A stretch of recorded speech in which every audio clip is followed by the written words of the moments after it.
Eugene, do we have a Republican frontrunner now? Well, sure looks like it. I mean, if you go through Chuck Todd's math, it's hard to poke holes in his argument that on the back of an envelope, it looks really good for John McCain. As Craig pointed out, the other reality, though, is that conservatives really only have one choice now. I mean, it's Mitt Romney because Huckabee's not going to win. So it's going to be Romney versus McCain. And that's the battle that will be played out. McCain did so well among conservatives in Florida that you have to figure he can keep that up. You know, the question going forward is, if he's a front runner, if he gets the nomination, when he runs in the general, does he look more like Ronald Reagan or Bob Dole? Yeah. And, you know, Rachel, someone said tonight, if John McCain becomes the Republican nominee, or essentially has this aura of the inevitable Republican nominee, how does that change the Democratic race? Does that change for Democratic voters when they look and say, do I want Hillary Clinton running against John McCain, or do I want Barack Obama running against John McCain? Nobody would have known that we would have had a Republican obvious frontrunner before a Democratic obvious frontrunner in this race. If the Republicans decide first, then that makes a very clear choice for Democrats who are choosing on the basis of electability. Barack Obama has already, I think, foreshadowed that choice, and Democrats making that choice when he started talking about his campaign being about the future versus the past. That works when you're running against Hillary Clinton. It really works when you're running against John McCain. He's setting himself up as the ideal McCain defeater. Pat, what about that? I mean, what the Democrats do? I mean, you have John McCain, who is 71 years old, I believe, which would make him about 25 years older than Barack Obama, as opposed to someone like Hillary Clinton, who is more of his contemporary.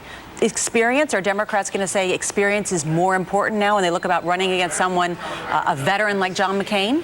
Well, you take a real risk with Barack Obama if you got some kind of foreign policy crisis and you got John McCain against him.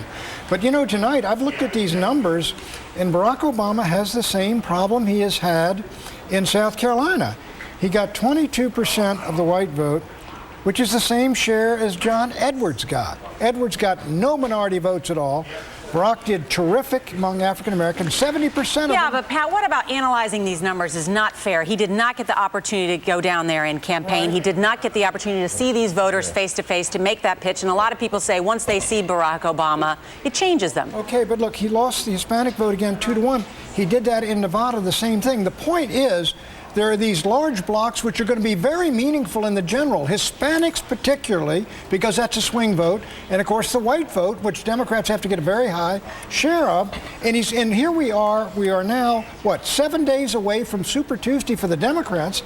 And if Barack doesn't really dramatically improve these votes, I think he's going to face a wipeout probably worse than something happening on the Republican side. Gene, what's the likelihood of that? Well, we'll know in a week. I mean, this, you know, essentially only proves that if he doesn't campaign, if he doesn't get a chance to put out his message and introduce himself to people who don't know him, then he loses, and he loses big.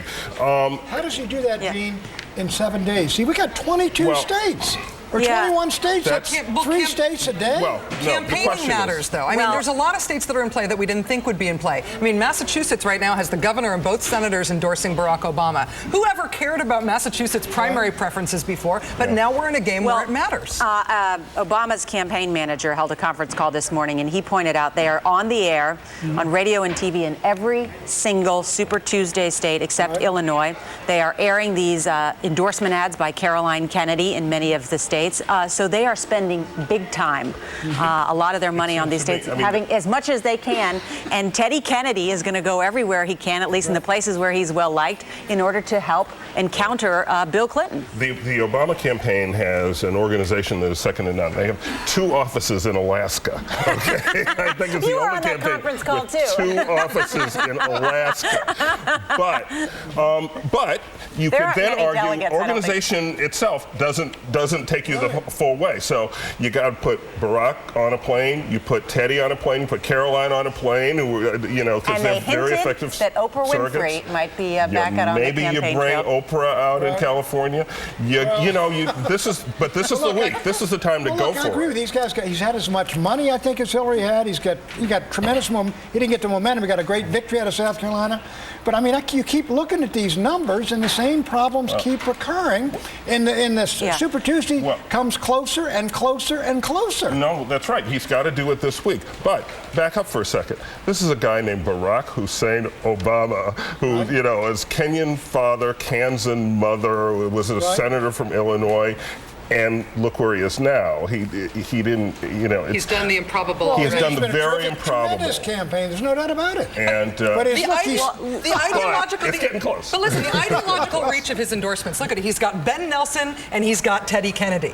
He's going for crossover Republican voters. At the same time, he's going for very liberal Democratic voters. He is making an ideological statement that reaches the very far frontiers of Democratic possibility. Hillary Clinton is not doing that. Barack Obama has a much higher ceiling than she does. We understand much better already what she might be able to do. And John McCain is campaigning with Lieberman. Barack Obama, somebody said last night, most hated man in American politics. He said, at one point, I thought Barack Obama is somebody who could win 55% of the vote. He's also somebody who could win only 40% in a general election. Okay. That's a real possibility with Barack Obama right now, I think, especially if you get a foreign policy crisis and you got a community organizer from Chicago, you're going to put him in charge of the United States of America? All right, we're going to talk more about this. The panel is staying with us. We have more guests.